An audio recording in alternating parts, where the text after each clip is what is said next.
Graça e paz, irmãos. Que bom estarmos mais uma vez com os irmãos. E desta feita, mês de abril, nós estamos comemorando, como todo batista, o mês da Escola Bíblica Dominical. Irmãos, são mais de 160 anos onde nós, como batista, tivemos um trabalho organizado para o estudo da Palavra de Deus. E isso comprova tão somente o nosso compromisso, como batista, como igreja histórica, de ter na formação bíblica dos nossos jovens e adolescentes. Nós temos vários motivos para agradecer, irmãos, mas desta feita queremos agradecer tão somente, primeiramente, a você que faz parte da EBD, você que é matriculado na EBD, você que muitas vezes tem abdicado de um dia de lazer, de passeio com a família e tem priorizado o seu domingo aqui na Escola Bíblica Dominical. Agradecemos a você também, professor da EBD, que com muito carinho tem preparado suas aulas e que Deus possa abençoar a vida de vocês ricamente. Irmãos, tenha certeza que a EBD é imprescindível na formação do caráter, no ensino bíblico e na edificação da igreja. Por isso, nós convidamos cada um de vocês para que possamos estar sempre juntos e fazermos cada dia mais uma EBD mais forte e melhor. Que Deus nos abençoe.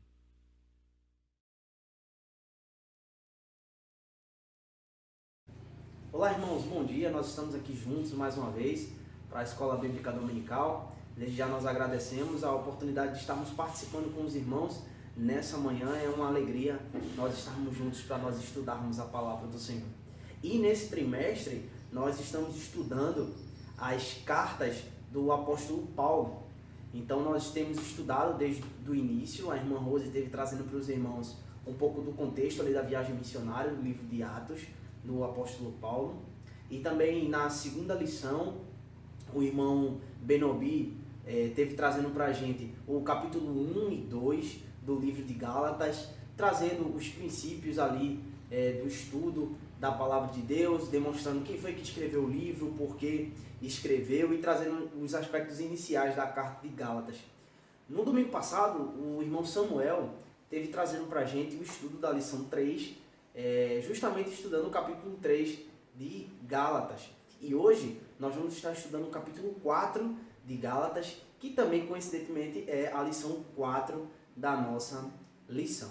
Então nós vamos estar agora lendo o versículo áureo dessa nossa lição, que se encontra em Gálatas no capítulo 4, no verso 7, que diz assim: portanto, tu não és mais escravo, mas filho, e se és filho, és também herdeiro por obra de Deus. Vamos orar para que a gente possa iniciar esse estudo bíblico? Senhor, muito obrigado por essa manhã. Nós te pedimos que o Senhor abra o nosso coração para o entendimento da tua palavra e que o Senhor possa estar usando as nossas vidas nesse estudo bíblico. Assim que nós choramos e te agradecemos, no nome de Jesus. Amém. Nessa lição, nós vamos estar estudando o capítulo 4 de Gálatas, justamente trazendo os reflexos, principalmente da última lição, do capítulo 3, que é quando Paulo ele vai demonstrar mais incisivamente os problemas que eram observados ali naquela igreja. Nós sabemos que, como o irmão Samuel trouxe para nós, um grupo de judeus chamado de judaizantes, eles se infiltram ali na igreja nos Gálatas. Então, é muito importante que a gente observe os aspectos que Paulo vai estar trazendo aqui nesse capítulo 4, principalmente em relação à lei, e trazendo ensinamentos para a gente que, sim, nós devemos saber que, primeiramente, as aplicações que nós temos que observar, de acordo com esse texto aqui, ele traz principalmente para os leitores originais, que eram os Gálatas, mas os princípios que esse livro ele aborda, nós também podemos trazer para a nossa igreja hoje. Então, os princípios que nós vamos observar vai estar justamente dentro das aplicações que servem para a gente, para nós, igreja, hoje, 2020. Então, eu dividi esse texto do capítulo 4 em 3 partes. Nós vamos ver primeiro do verso 1 até o verso 11, que é a primeira parte, a segunda parte do verso 12 ao verso 20 e a terceira parte do verso 21 ao verso 31. Então, nessa primeira parte, nós vamos ver que Cristo ele nos resgatou da escravidão e nos fez filhos de Deus. Então, não viva mais como se ainda fosse escravo. Vamos ler esse texto? Diz assim: contudo, afirmo que durante todo o tempo em que o herdeiro é menor de idade, ele tem nada diferente de um escravo, mesmo sendo dono de tudo, mas está sujeito a tutores e administradores até o tempo determinado pelo pai. Assim também nós, quando éramos menores, estávamos debaixo da escravidão, aos princípios elementares do mundo. Vindo, porém, à plenitude dos tempos, Deus enviou seu Filho, nascido de mulher, nascido debaixo da lei, para resgatar os que estavam debaixo da lei, a fim de que recebêssemos a adoção de filhos. E porque sois filhos, Deus enviou ao nosso coração o Espírito de seu Filho, que clama: Abba, Pai. Portanto, tu não és mais escravo, mas filho. E se és filho, és também herdeiro por obra de Deus. No passado, quando não conhecias a Deus, costumávamos servir aos que por natureza não são deuses. Agora, porém, que já conheceis a Deus, ou melhor, sendo conhecidos por Ele, como podeis voltar para esses princípios elementares, fracos e pobres, aos quais de novo quereis servir? Guardais dias, meses, tempos e anos. Temo que eu talvez tenha trabalhado inutilmente para convosco. É importante observar que o clima de um livro, ele é muito importante para que a gente entenda todo o contexto geral. É importante a gente ver justamente o gênero literário quando a gente vai estudar um livro. É importante que a gente entenda o sentimento que o autor do livro ele está trazendo para a gente, porque isso vai dar uma base muito importante para nós. Então, a gente vai ver algumas expressões no livro de Gálatas, como Paulo diz assim: eu já escrevi isso para vocês, eu temo que vocês não entendam isso, eu acho que vocês receberam o evangelho em vão. Então a gente vê que Paulo aqui está justamente triste, porque alguns irmãos ali de Gálatas estavam voltando às velhas práticas da lei, práticas que eles tinham antes de conhecer ao Senhor Jesus Cristo. E entender que agora não é mais pelas obras da lei. Agora nós não precisamos fazer com que a lei seja algo importante para nós, ou seja, ela ser instrumento de salvação, mas é a fé em Cristo Jesus. Nós estudamos na lição passada que a lei ela não é ruim, mas a lei faz com que a gente olhe para o nosso coração e veja que cada vez mais nós precisamos de Cristo. Então nessa primeira parte, veja que Paulo ele demonstra do verso 1 até o verso 3 que nós não somos mais escravos da lei. Aqui ele vai fazer um paralelo justamente com a função dos tutores e dos administradores que tinham nos filhos pequenos. Ele vai dizer assim, ó, mesmo o filho sendo pequeno, ele ainda continua sendo um escravo. E aqui ele está fazendo justamente uma relação de que, sim, a lei nos guiava e nos mostrava. E a lei ele servia justamente como esse instrutor, como esse administrador, para que a gente olhasse algo muito mais especial e específico, que era a revelação de Deus, o próprio Cristo, para que a gente pudesse olhar para Ele e saber que era através dele que nós teríamos os nossos pecados redimidos. Então, do verso 1 até o verso 3, Paulo vai demonstrar que nós não somos mais escravos da lei. E aí, no verso 4 e verso 6, ele vai justamente demonstrar qual é a resposta de Deus, então, em relação a isso. Então, Cristo é que é a verdadeira revelação de Deus para nos resgatar da escravidão. Então, é justamente isso que ele vai demonstrar no verso 4. Vindo, porém, à plenitude dos tempos, Deus enviou seu Filho, nascido de mulher, nascido debaixo da lei, para resgatar os que estavam debaixo da lei. Plenitude dos tempos é justamente uma demonstração de que Deus ele tinha planejado tudo desde o início, desde antes da criação. Então a plenitude dos tempos é justamente quando Deus ele revela o seu plano soberano na história, justamente por revelar o seu Filho Jesus Cristo. Então, vindo Jesus Cristo, através da obra do Senhor, de entregar o seu Filho para morrer pelos nossos pecados, ele faz isso para nos resgatar do jugo da lei, para nos resgatar daquilo que nós estávamos, e principalmente aqui, demonstrando isso para aqueles irmãos ali em Gálatas. para resgatar vocês que estavam debaixo da lei. Para quê? Para que finalidade? A fim de que recebesse a adoção de filhos. Então veja que algo maravilhoso que o Senhor faz, não só pelos Gálatas, mas também para todos nós, de enviar o seu Filho Jesus. Então, diante disso, o que é que Paulo demonstra para aqueles irmãos? Portanto, verso 7, tu não és mais escravo, mas filho. E se és filho, és também herdeiro por obra de Deus. Então vocês não são mais escravos. E no decorrer desse texto, até o verso 11, a preocupação de Paulo era que os Gálatas eles não estivessem entendendo aquilo que Paulo queria adverti-los.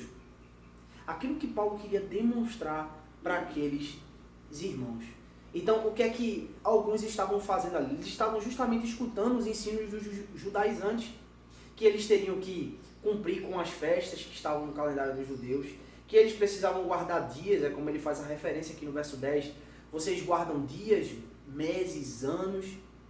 Então, vocês têm praticado justamente coisas que hoje não são mais essenciais para nós. Porque hoje nós podemos nos achegar ao Senhor através do seu Filho, através da fé em Jesus Cristo. E aí no verso 11 ele vai dizer, eu temo então que talvez eu tenha trabalhado inutilmente para convosco. Então veja que Paulo ali ele está temeroso para que aqueles irmãos, de tudo aquilo que ele tinha ensinado a eles, ele estava muito temido para que eles não pudessem estar entendendo a mensagem do Evangelho, que é Cristo. E era isso que muitos irmãos ali em Gálatas estavam esquecendo. E agora nós vamos para a nossa segunda parte. Nessa segunda parte, nós vamos ver a preocupação que Paulo tem em a quem os Gálatas estavam dando ouvidos. Assim diz o texto a partir do verso 12. Irmãos, eu peço-vos que vos torneis como eu, porque eu também me tornei como vós. Nenhum mal me fizestes, e sabeis que foi por causa de uma enfermidade física que vos anunciei o Evangelho pela primeira vez. E não desprezastes nem rejeitastes aquilo que no meu corpo era uma aprovação para vós. Pelo contrário, me recebestes como se eu fosse um anjo de Deus, como o próprio Cristo Jesus. Onde está aquela vossa alegria? Porque eu mesmo sou testemunha de que, se fosse possível, teríeis arrancado os meus próprios olhos para dá-los a mim. Será que me tornei o vosso inimigo por causa da verdade? Aqueles que mostram interesse pessoal por vós não agem com boas intenções, mas sim para vos excluir, para que mostreis interesse pessoal por eles. É bom ser sempre objeto de interesse pessoal, e não só quando estou presente convosco, meus filhos, por quem sofro de novo dores de parto, até que Cristo seja formado em vós. Bem que eu gostaria de agora estar entre vocês e mudar o tom da minha voz, pois estou perplexo ao vosso respeito. Veja como Paulo está sendo aqui muito incisivo em relação aos Gálatas, de como a quem eles estavam escutando. E isso é importante para nós também. A quem nós temos dado ouvido? Nós sabemos que hoje, com a tecnologia, a gente tem a oportunidade de ver muitas mensagens, de conhecer vários pastores, de conhecer várias igrejas diferentes, mas nós precisamos ter cuidado a quem nós temos dado ouvidos. Será que esses pastores, essas pessoas que nós temos escutado, são pessoas que de fato têm pregado o verdadeiro evangelho? Então, a quem nós temos dado ouvidos? Então, essa era a preocupação que Paulo estava tendo com aqueles irmãos ali. A quem eles estavam dando ouvidos? A mensagem do evangelho ou aqueles judaizantes? E ele vai expressar isso. No verso 12 até o 14, nós vamos ver que o verdadeiro líder que submete ao evangelho, ele é um exemplo a ser seguido. Então Paulo está dizendo assim para aqueles irmãos, vejam o meu exemplo, me sigam. E aí ele vai demonstrar justamente a circunstância dele ter chegado ali através dos Gálatas, e ele vai demonstrar isso para a gente no verso 14, Então nós vamos ver que as circunstâncias difíceis foi ali uma oportunidade que Paulo teve de anunciar o Evangelho. E aí o que é que acontece com os Gálatas? Eles recebem. E a expressão do texto é que Paulo diz assim, vocês receberam como se fosse um anjo do Senhor. Como se eu fosse o próprio Cristo. Então, vocês ouviram e receberam a minha mensagem de maneira maravilhosa. A quem vocês têm dado ouvidos, e ele vai demonstrar justamente os problemas que estavam acontecendo ali entre os Gálatas, demonstrando justamente a ação desses judaizantes, os falsos mestres. Então, no verso 17 e 18, ele vai trazer um ensinamento para a gente que os falsos mestres, ou seja, esses judaizantes, eles não dizem a verdade, porque com o intuito de receber algum benefício, eles estão mais preocupados em agradar. Então, esses falsos mestres, eles não têm nenhuma importância em relação ao conteúdo do Evangelho, ao conteúdo da mensagem da palavra de Deus. Eles apenas querem seduzir vocês. E é justamente essa expressão que Paulo vai utilizar no verso 1 do capítulo 3. Ó Gálatas, quem foi que os seduziu? Porque esses falsos mestres, eles, sim, muitas vezes eles querem agradar os nossos ouvidos. E assim era que aqueles judaizantes estavam fazendo também com os Gálatas, negando justamente a fé em Cristo. O ensinamento deles era mais ou menos o seguinte, eles falavam de Cristo, com certeza, era como se, de maneira prática e exemplificando, eles diziam mais ou menos assim, não, Cristo ele é importante, ele é suficiente, mas, porém, a gente precisa ainda praticar algumas coisas que a lei nos recomenda. Então esse mais é que muda todas as coisas. Nós precisamos entender, irmãos, que Cristo é totalmente suficiente. Não é pelas nossas obras, não é pela nossa capacidade, não é por aquilo que a gente faz que vai nos considerar justos diante de Deus. Mas é através da fé em Cristo Jesus. Então, Cristo é totalmente suficiente para nós. Então, o que Paulo queria dizer para aqueles irmãos era não ouçam esses falsos mestres, porque eles estão preocupados em se fazer ser agradável a todos vocês. Mas em contrapartida disso, muitas vezes os verdadeiros líderes cristãos, às vezes eles não estão muito preocupados em receber aplausos, mas de pregar fielmente o Evangelho. É isso que Paulo vai demonstrar na sua ideia do verso 19 e verso 20. Os líderes genuinamente cristãos, eles estão dispostos a sacrifícios pessoais, a fim de que as pessoas sejam semelhantes a Cristo. A expressão que Paulo vai utilizar, meus filhos, eu sofro de novo dores de partos, até que Cristo seja formado em vocês. Bem que eu queria, outra expressão que ele vai utilizar, arrancar os meus próprios olhos. Aqui é um entendimento de preocupação que Paulo tinha em relação ali aos Gálatas. Pois eu estou perplexo ao vosso respeito. Paulo estava olhando e observando o que os Gálatas estavam fazendo, e justamente por observar aquilo que e ouvir aquilo que os judaizantes estavam falando, eu estou perplexo com vocês. Então, a gente vê que muitas vezes um líder genuinamente cristão, ele não está preocupado em receber aplausos, mas de pregar fielmente a palavra de Deus, mostrando que Cristo ele é totalmente suficiente na obra do Evangelho. Então essa foi a nossa segunda parte. E agora nós vamos para a última parte, irmão, desse texto, do verso 21 até o verso 31. Acompanhe na sua Bíblia. Dizei-me vós que quereis ficar debaixo da lei. Não ouvis a lei? Porque está escrito que Abraão teve 2 filhos, um da escrava, outro da livre. O que era filho da escrava nasceu de modo natural, mas o que era da livre, mediante uma promessa. Pois bem, isso é uma alegoria. Essas mulheres simbolizam 2 alianças. Uma é a aliança do Monte Sinai, que dá à luz filhos para a escravidão. Esta é Agar. Agar representa o Monte Sinai na Arábia e corresponde a Jerusalém atual, pois é escrava com os seus filhos. Mas a Jerusalém do Alto é livre, e esta é nossa mãe. Pois está escrito, alegra-te, ó estéril, tu que não davas à luz. Irrompe em gritos de alegria. Tu que não tiveste dores de parto, pois os filhos da abandonada não são mais numerosos do que os que têm marido. E vós, irmãos, sois filhos da promessa, à semelhança de Isaque. Entretanto, como naquele tempo, o que nasceu de modo natural perseguia o que não nasceu segundo o Espírito, assim também acontece agora. Mas o que diz a Escritura? Expulsa a escrava e seu filho, pois de modo algum o filho da escrava será herdeiro juntamente com o filho da livre. Portanto, irmãos, não somos filhos da escrava, mas da livre. Então essa é a ideia dessa terceira parte. Que nós não somos filho da escrava, referindo-se a H, mas nós somos filhos da livre, a Sara. Então, nós vamos estar demonstrando 2 quadros para que fique de maneira mais dinâmica, para que os irmãos possam perceber justamente essas diferenças entre H, escrava, e Sara, a livre, uma referência, e justamente esse paralelo que Paulo vai fazer entre essas 2 mulheres que foram mulheres de Abraão. Então vejam, primeiro H.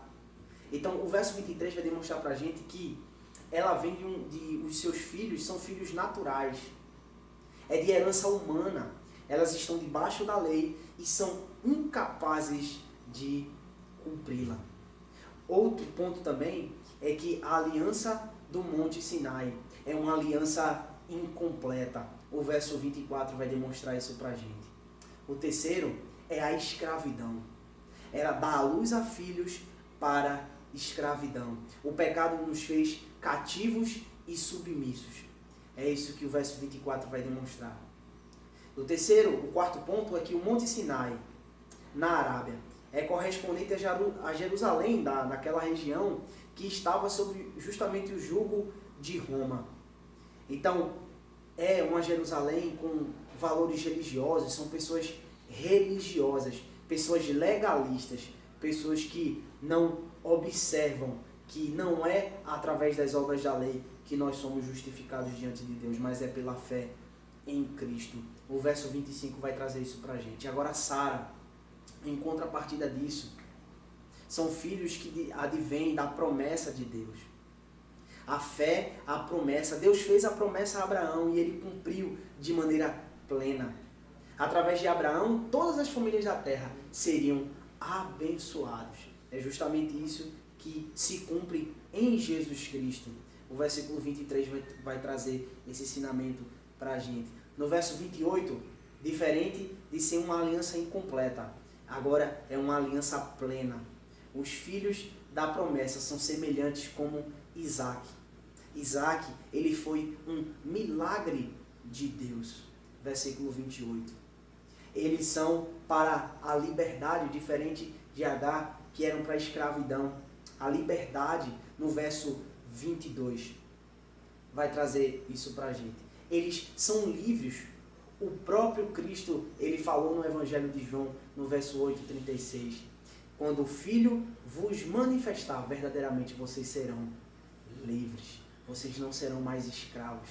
E aqueles que creem em Cristo de maneira completa, sabendo que Ele é suficiente para perdoar os nossos pecados, nós agora somos livres. Livres da lei, livres da escravidão do pecado. E o último ponto é a eternidade, verso 26. Mas em Jerusalém, a Jerusalém do alto é livre. O Senhor é que tem preparado esse lugar para os seus filhos. Não por meritocracia humana, mas através da fé em Jesus Cristo. Que maravilha! Então esse quadro, esse paralelo entre essas duas vão dar justamente essa indicação. E o que Paulo queria demonstrar aos Gálatas é justamente a sua conclusão do verso 31. Vocês não são filhos da escrava, mas da livre. E assim também nós, irmãos, todos aqueles que creem no Senhor Jesus como um único e suficiente Salvador, aquele que pode de fato perdoar os nossos pecados de maneira completa, nós somos também filhos da livre. Nós somos semelhantes a Isaque. Nós somos aqueles que creem no Senhor e esperam o Senhor de maneira completa, porque Ele sim, de fato, é que pode transformar o nosso ser. Então, mediante a isso, irmãos, a esse estudo, eu queria trazer algumas aplicações que podem servir para nós. Como eu falei, nós sabemos que muito do que foi escrito era principalmente para os leitores ali, os leitores dos Gálatas, os leitores originais, mas os princípios nós podemos trazer para nós. Então a primeira coisa que eu queria trazer é que nós somos privilegiados, pois por termos sido alcançados pela graça do Senhor. É Deus que salva, irmãos. Não é pelos nossos méritos humanos, mas é o Senhor que nos salva por sua graça, mediante a fé no Senhor Jesus Cristo. O segundo é que a gente tenha cuidado para que a gente não seja, para que nós não sejamos meros religiosos. Nós sabemos que muitos daqueles judaizantes ensinavam isso para os gálatas, para que eles fossem religiosos, para que eles fossem legalistas. E isso demonstra que nossa confiança deve estar em Cristo e não nos nossos atos. E até quando nós praticamos boas obras e nós fazemos coisas boas, nós devemos pensar e entender que foi porque Cristo nos salvou é que nós temos a capacidade de fazermos essas boas obras e não pelos nossos méritos. Então a gente precisa ter cuidado para que a gente não seja religioso, meros religiosos, mas que a gente possa de fato termos atitudes de filhos de Deus. Então, não é necessário mais guardarmos festas, guardarmos dias como, infelizmente, até muitas igrejas têm feito hoje, trazendo de volta essas práticas que os judaizantes tinham naquele período. Práticas que não são necessárias mais para nós, Igreja de Cristo. Porque agora nós estamos livres do jugo da lei. Então não é necessário mais que a gente volte a ter essas velhas práticas. Então, nessa última aplicação, eu queria que a gente pensasse o que é preciso fazer para sermos filhos de Deus. É crer no Senhor Jesus como nosso único e suficiente Salvador. Para que a gente não pense que é através dos nossos atos, é através dos nossos méritos humanos que a gente pode se achegar até Deus, mas não. É através de Jesus Cristo. Então, irmãos, eu queria que Deus abençoasse as nossas vidas e que os irmãos possam ter entendido essa lição. Na nossa limitação, a gente tentou passar para os irmãos os princípios centrais aqui do texto e as aplicações que podem servir para nós, igreja, hoje. Muito obrigado, irmãos. Que Deus os abençoe. Bom dia, irmãos, graça e paz. Vamos fazer esse momento de avisos. Queria falar para os irmãos, em primeiro lugar, sobre os informativos que estão sendo enviados através dos nossos grupos no WhatsApp, tanto da igreja como os outros grupos dos jovens, adolescentes, homens, mulheres. Vejam, irmão, acompanhem, fiquem atentos para todos os informativos que estão sendo enviados através dos nossos grupos de WhatsApp. O segundo aviso também é sobre o funcionamento do horário da nossa igreja. A igreja só está abrindo no dia de quarta-feira, de 8 ao meio-dia e de 14 a 16 horas. E aos sábados, de 7 horas da manhã às 9 horas da manhã. O terceiro aviso, irmão, é com relação ao culto de oração. Ele está acontecendo de forma online através de um aplicativo de videoconferência. No mesmo horário, 19h30. As informações sobre o culto de oração serão enviadas através dos nossos informativos que são enviados pelos grupos do WhatsApp. O quarto aviso, irmão, é com relação aos pais para que entrem em contato com os professores da escola bíblica dominical dos seus filhos para que forneçam um material para os seus filhos realizarem em casa.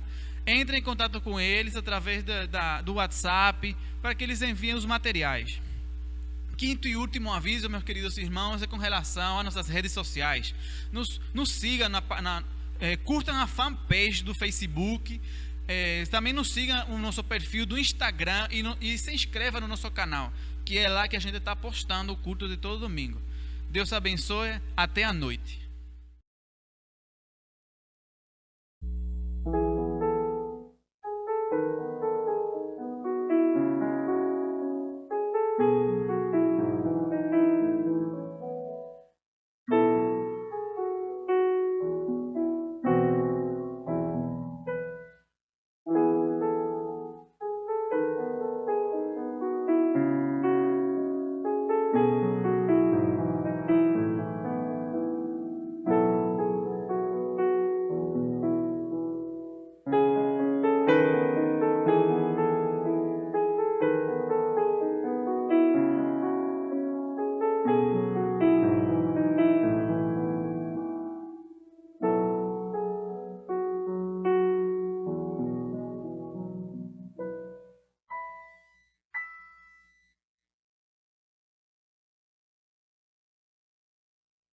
Graça e paz, irmãos.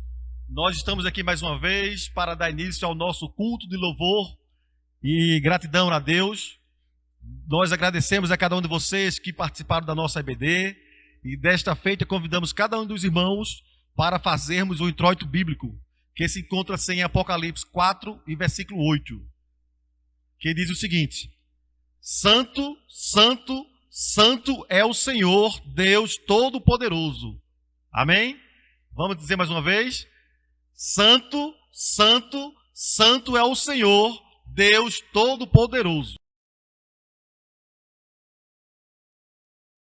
Paz, amados irmãos, como é bom estar aqui e poder declarar o quanto nosso Deus é santo.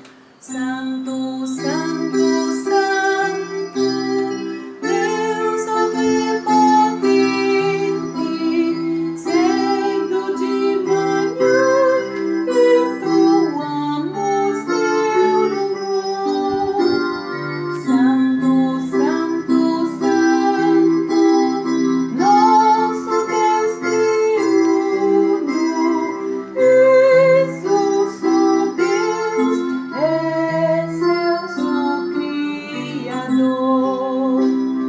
Santo, Santo, Santo, todos os amigos, junto com os anjos, proclamam teu louvor. Antes de formasse o firmamento e a terra, eras e sempre és, e has de ser, Senhor. Santo, Santo, Santo, nós os pecadores não podemos ver tua glória sem tremor. Tu somente és santo, outro não existe, puro e perfeito, excelso Benfeitor. Santo, Santo, Santo, Deus onipotente, tuas obras louvam teu nome com fervor. Santo, Santo, Santo, justo e compassivo, isso só Deus, excelso Criador. Amém. Eu convido os irmãos para abrir suas Bíblias no livro de 1 Samuel, capítulo 2 e versículo 2. Amém? Os irmãos que estão nos acompanhando em casa, que possam pegar suas Bíblias da mesma forma. 1 Samuel 2 e versículo 2. Não há santo como o Senhor, porque não há outro além de ti, e a rocha não há nenhuma como o nosso Deus. Amém? Vamos orar ao nosso Deus. Eu convido cada um de vocês que possa nos acompanhar em oração. Baixe sua cabeça onde quer que esteja.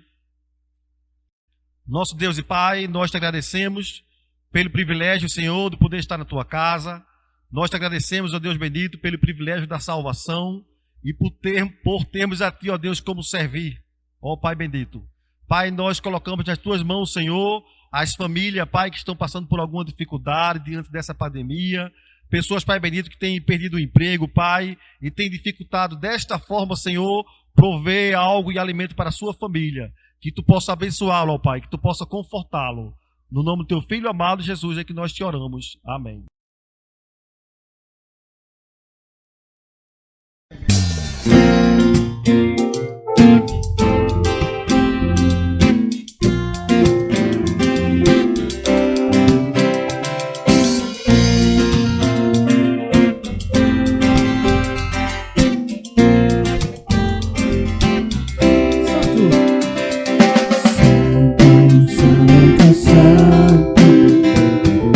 Santo,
exalte ao Senhor.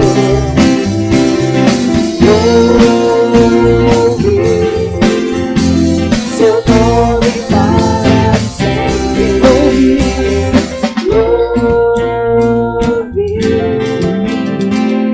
Louve, exalte ao Senhor.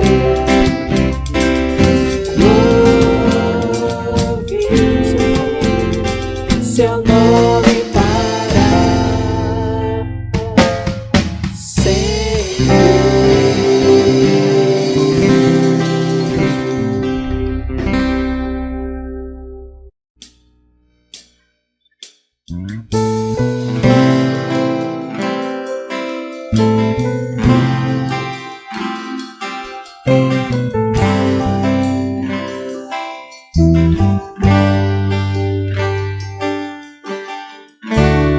Tinha o cordeiro que foi morto, santo, santo ele é. Um novo cântico ao que se senta sobre o trono do céu. Tinha o cordeiro que foi morto, santo, santo ele é. Um novo cântico ao que se senta sobre o trono do céu. Santo, santo, santo, Deus Todo-Poderoso, que era e há de vir. Com a criação eu canto louvores ao Rei dos Reis. És tudo para mim e eu te adorarei.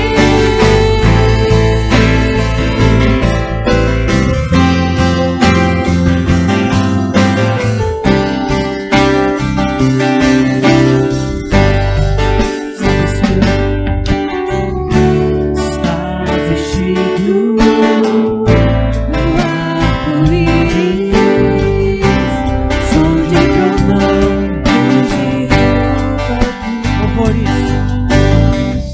louvores, honra e glória, força e poder para sempre, ao único Rei eternamente. Santo, santo, santo, Deus Todo-Poderoso, que era e há de vir. Com a criação eu canto louvores ao Rei dos Reis. És tudo para mim e eu te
Irmãos e irmãs, esse é o nosso momento de dedicação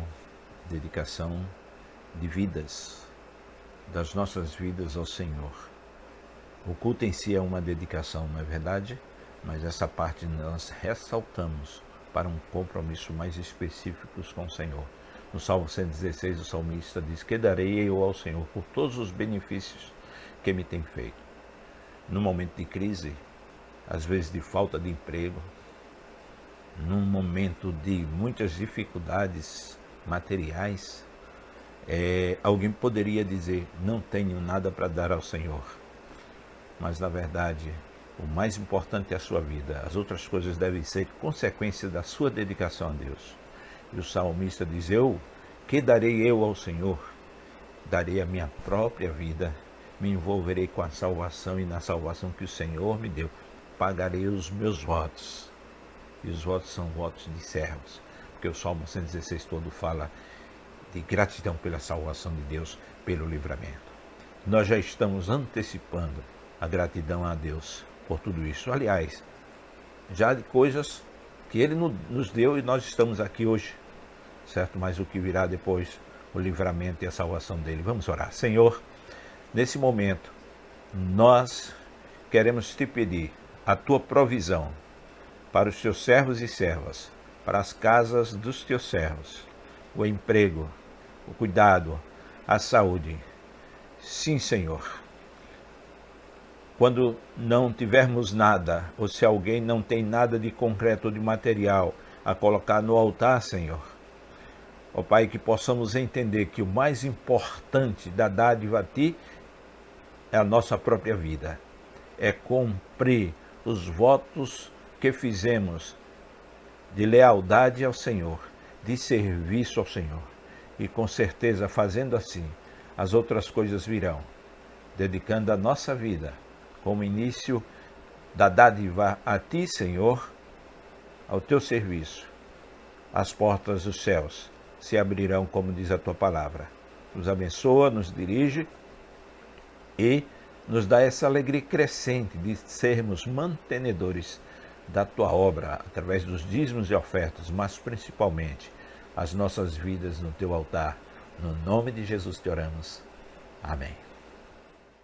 Irmãos, de posse de suas Bíblias, vamos fazer o recitativo bíblico que se encontra-se em 2 Crônicas, capítulo 7, versículo 14, que diz o seguinte: se o meu povo, que se chama pelo meu nome, se humilhar e orar e me buscar e se converter dos seus maus caminhos, eu o ouvirei dos céus e perdoarei os seus pecados e sararei a sua terra.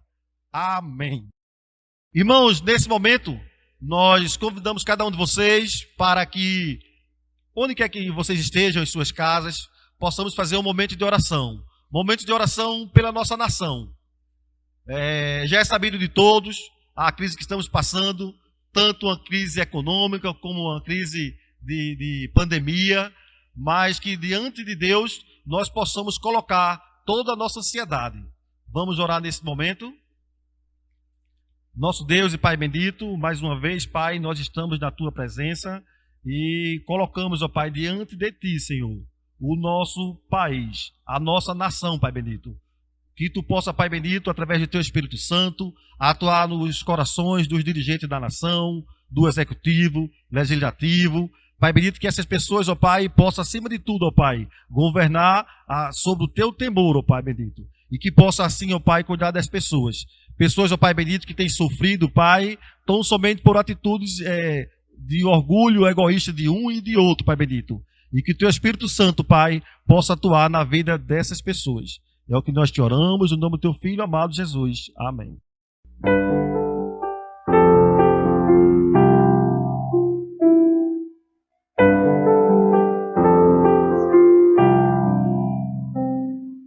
Como será o futuro do nosso país?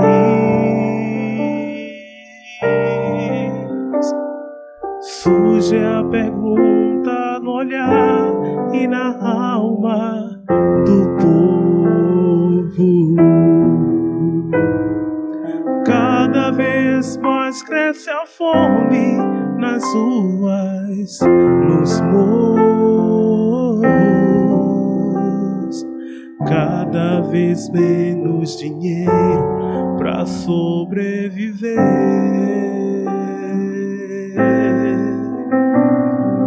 Onde andará a justiça, outrora perdida?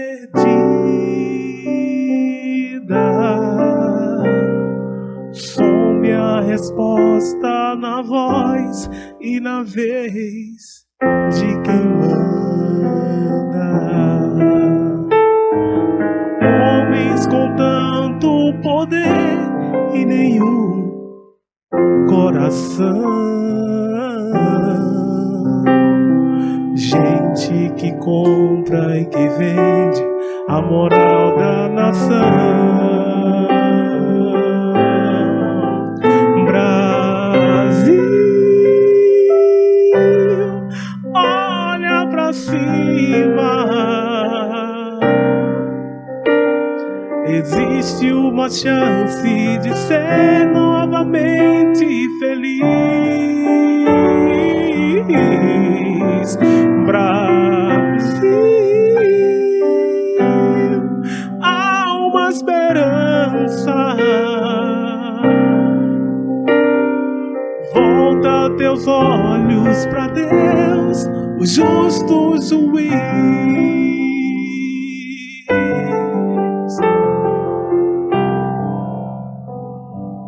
Onde andará a justiça, outrora perdida?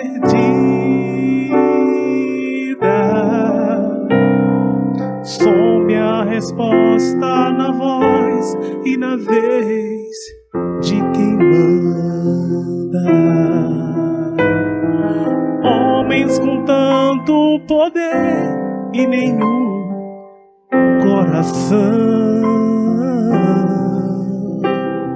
Gente que compra e que vende a moral da nação. Brasil, olha pra cima. Existe uma chance de ser novamente feliz.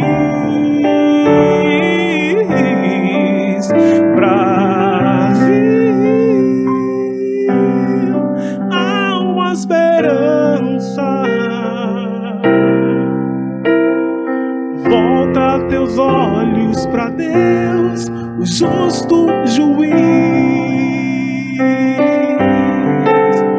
Brasil, olha pra cima. Existe uma chance de ser novamente feliz. Feliz. Brasil, há uma esperança. Volta teus olhos pra Deus, o justo juiz.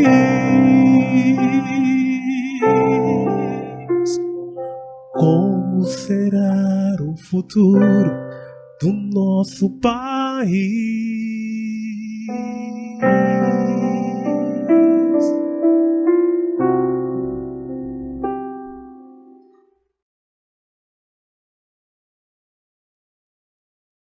Graças a Deus, amados. Mais uma vez estamos reunidos neste momento online, né? Por conta de situações de saúde que passa toda a humanidade, todo mundo. Agradeço a Deus por me ter dado essa oportunidade de transmitir a sua mensagem, a sua palavra a todos os seus filhos. E vamos falar com Deus para que Deus possa nos abençoar e nos conduzir ao longo desse momento. Pai, te agradeço a Deus por mais um dia. Te agradeço ao Pai Santo por esta oportunidade, esse privilégio que é o de levar as tuas palavras. Pai Santo, que o teu Espírito Santo nos conduza, que o teu Espírito Santo nos oriente, que possamos, ó Deus, falar não somente aquilo que vem da tua boca. Tudo que te peço em nome de Jesus Cristo. Amém. Vamos ler o texto bíblico de hoje, baseado no estudo. Salmo 122. Salmo 122, todo o capítulo. É pequeno, são 9 versículos. Né? É um salmo conhecido também como um salmo dos degraus de Davi. Alegrei-me quando me disseram, vamos à casa do Senhor. Os nossos pés estão dentro das tuas portas, ó Jerusalém. Jerusalém está edificada como uma cidade bem sólida, aonde sobem as tribos do Senhor, como testemunho de Israel, para darem graças ao nome do Senhor. Pois ali estão os tronos do juízo, os tronos da casa de Davi. Orai pela paz de Jerusalém, prosperarão aqueles que te amam.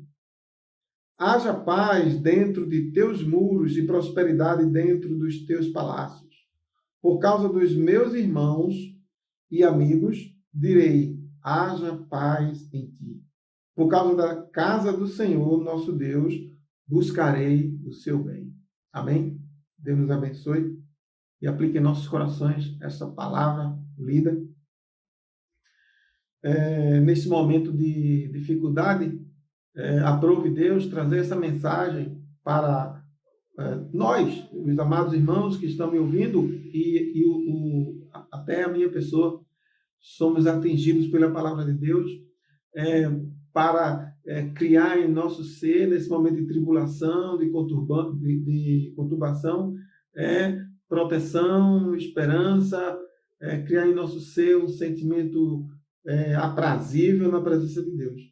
A palavra de Deus retrata aqui, através do salmista Davi, momentos enquanto eles estavam seguindo para Jerusalém. Anualmente, todos os judeus iam até Jerusalém para adorá-lo, era obrigação da lei. E este salmo é um dos salmos, chamado Salmo dos Degraus, que eles entoavam enquanto estavam subindo. Jerusalém ficava num cume. Enquanto eles estavam subindo para Jerusalém, eles paravam em alguns momentos, né, chamados de degraus, eles paravam em alguns momentos e declamavam muitos salmos. Existem outros salmos também desse mesmo tipo, mas esse em especial, ele fala da alegria que o salmista tinha na expectativa de chegar até Jerusalém, na expectativa de chegar à casa do Senhor. Ele dizia, alegrei-me quando me disseram, vamos à casa do Senhor. Essa expectativa, essa esperança que deve ser típico de todo salvo, deve ser típico de todo crente, de todo adorador. Nós devemos viver numa expectativa constante, uma expectativa da presença de Deus. Todas as nossas ações são voltadas para o momento em que estamos a sós com Deus, o momento que vamos nos congraçar, vamos juntos louvar a Deus. Eu costumo dizer que Deus agiu para conosco de forma pessoal, mas ele se alegra quando nós o adoramos no coletivo. Ele se alegra quando toda a igreja está reunida para a adoração. E é neste momento onde as pessoas estão distantes umas das outras, por uma questão sanitária, sim, é fato, mas o fato é que estamos distantes uns dos outros. A única forma de nos comunicarmos com mais eficiência é através da internet. Bom, é nesse momento que a gente começa a perceber que o quão bom é estar junto, o quão bom é participar de um ambiente coletivo de culto e de adoração. O salmista, ele tinha essa percepção, essa expectativa tão grande que em algum outro salmo ele sonhava em ser como as aves.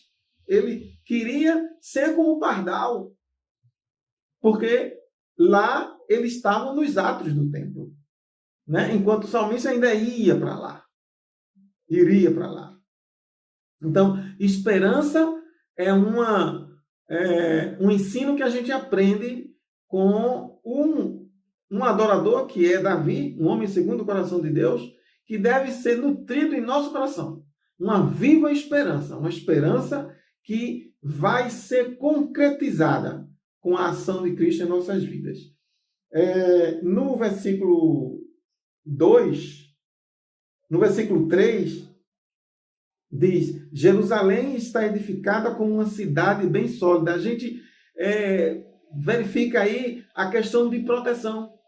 Jerusalém está edificada em uma cidade bem sólida, aonde sobem as tribos do Senhor como testemunho de Israel para darem graças ao nome do Senhor. Proteção.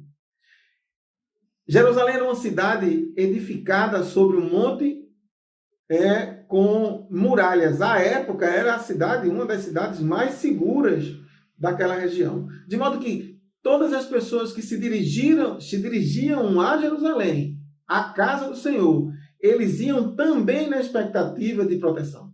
Eles tinham a expectativa da alegria, mas eles esperavam um fato motivador para ir até Jerusalém, na casa do Senhor, cumprir os seus rituais judaicos, era a proteção.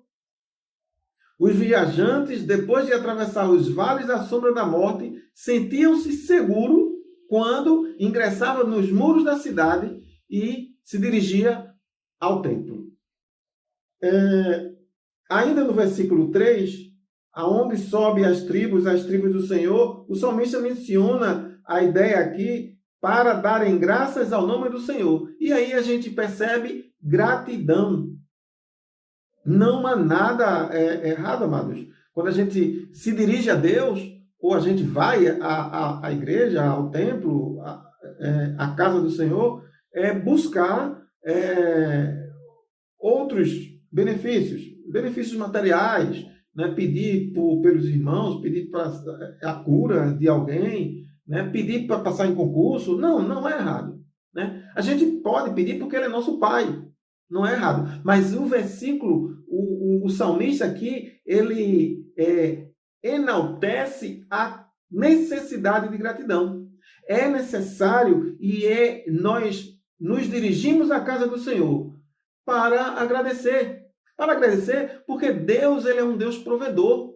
Ele é um provedor que se antecipa às nossas necessidades. Muitas vezes nós criamos necessidades que não são necessariamente necessidade. E aí Deus, Ele não nos atende de forma a nos agradar, né? Nós não nos agradamos quando Ele diz não.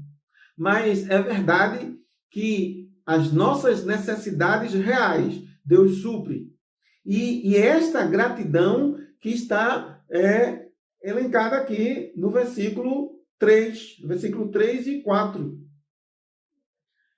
Jerusalém, aonde sobem as tribos do Senhor, como testemunho de Israel, para darem graças ao nome do Senhor. No versículo 5, pois ali estão os tronos do juízo, os tronos da casa de Davi. Versículo 5 fala sobre justiça divina. Lá estão os tronos de justiça, os tronos da casa de Davi. Quando a gente fala em justiça, a gente tem como modelo a justiça dos homens. A justiça de Deus, para nós, é uma justiça diferente da justiça dos homens. Não é uma justiça onde você paga o que deve. Não, é uma justiça misericordiosa. É uma justiça em Jesus Cristo. Quando vamos à casa do Senhor, vamos na expectativa, na alegria de proteção, mas grato a Deus, porque Deus fez justiça. Mas Ele não fez justiça me cobrando o que eu deveria pagar. Ele fez justiça com amor e misericórdia. Ele enviou Jesus Cristo a este mundo e pagou o nosso preço. Por isso vamos à casa do Senhor, para agradecer por conta da justiça que Ele nos colocou, uma justiça misericordiosa. O ser humano anseia por justiça, mas a sociedade nunca se satisfaz. Isso gera uma ansiedade. Por mais que os homens, os tribunais tomem atitudes de justiça, ainda fica um vazio que só é acalentado quando a gente entende o plano de salvação das nossas vidas através de Cristo Jesus. Intercessão. Orai pela paz de Jerusalém. Sejam prósperos os que te amam. Então, quando vamos à casa do Senhor, vamos também para interceder. A intercessão, amados, é intrínseco do adorador. Está dentro do propósito de adoração. A palavra de Deus diz que não é possível amar a Deus se não ama ao próximo. Então, é interessante que a gente peça a Deus. Você peça a Deus pelos seus vizinhos, peça a Deus pelo seu pai, peça a Deus pela sua mãe, pelos seus filhos, mas pelos filhos dos seus vizinhos, pelos seus amigos.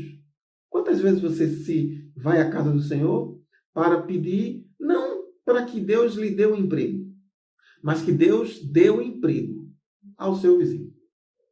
Que Deus abençoe o filho do funcionário da sua empresa. Que Deus abençoe o filho do funcionário do seu patrão.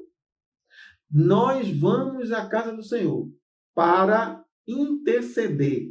Assim diz a palavra de Deus no versículo 6, Salmo 122. Orai pela paz de Jerusalém. Prosperarão aqueles que te amam. Ministério pessoal. Ministério pessoal, no versículo 9.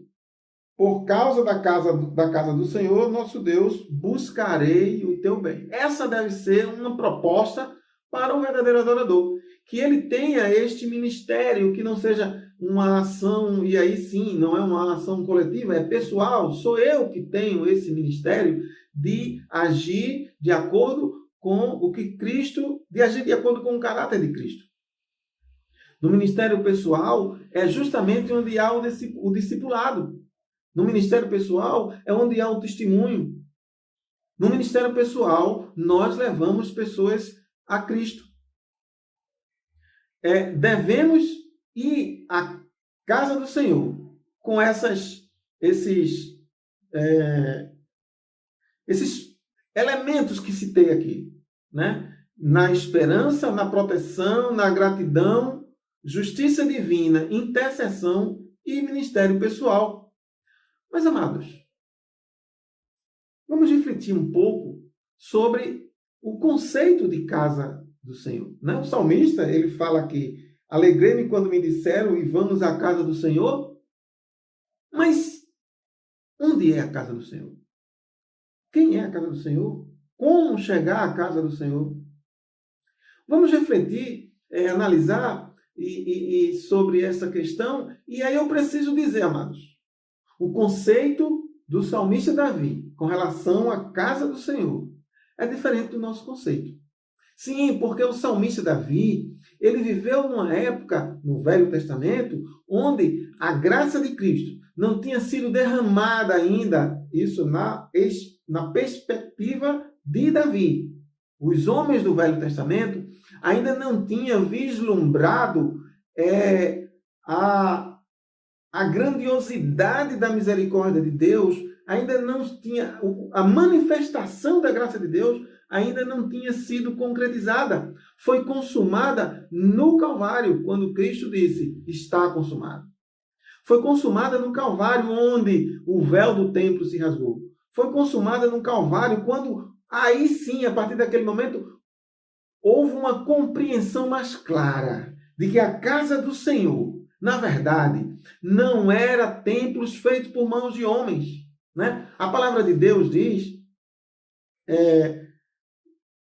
Atos 7, 48, 49. Mas o Altíssimo não habita em templos feitos por mãos de homens, como diz o profeta. O céu é o meu trono e a terra o estrado dos meus pés.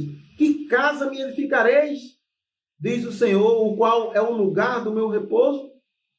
Então, não são casas feitas por mãos de homens, amados. Essa concepção temos hoje. O salmista Davi não tinha ainda, né?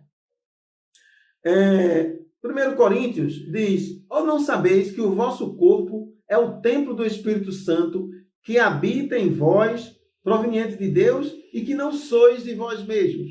Nós somos o templo do Espírito Santo, amado. Nós somos a casa do Senhor. De modo que há esperança e alegria em meio à tribulação. Estamos distantes, mas estamos conectados no mesmo espírito, conectados no mesmo propósito de adorador. Sim, é fato. Nós temos a alegria, e aí a gente não pode se condenar por isso. Deus também não nos condena quando a gente se entristece em alguns momentos porque não estamos nos dirigindo lá na Avenida Afonso Olindense, na Praça Pinto Damásio. A gente fica triste, sim. Inclusive, eu acredito que quando a gente, quando terminar esse período de quarentena, que fomos primeiro momento de culto, vai ser um momento de alegria, um momento de rever os irmãos, um momento de congraçamento. Vai ser um momento interessante. Mas é preciso a gente compreender que a casa do Senhor, que Deus, e não Davi, falou aqui: alegrei-me quando me disseram, vamos à casa do Senhor. Somos nós que vamos nos santificar com a ajuda do Espírito Santo.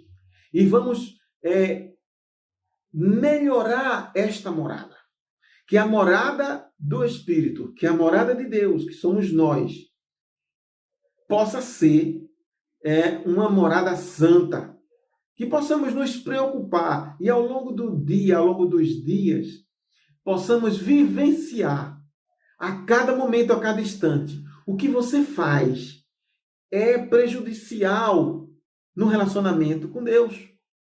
Sim, salvo. Mas você precisa tomar atitudes santas. É difícil, mas o Espírito Santo está aí conosco. Deus deixou o Espírito Santo para nos guiar e para nos orientar. E para dizer a nós o que é possível fazer para melhorar o nosso relacionamento com Deus. Então, alegrei-me quando me disseram, vamos à casa do Senhor. Nós somos a casa do Senhor.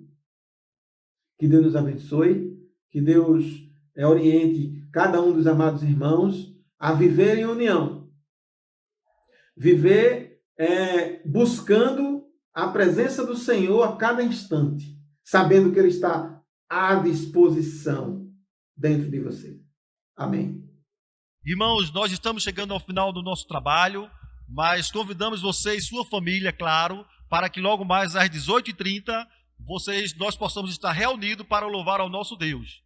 Sabemos dessa nossa modalidade diferente, um culto EAD, um culto em casa, mas que o nosso Deus está onde um ou dois está reunido em seu santo nome. Amém? Até logo mais à tarde. E que Deus abençoe. Muito obrigado.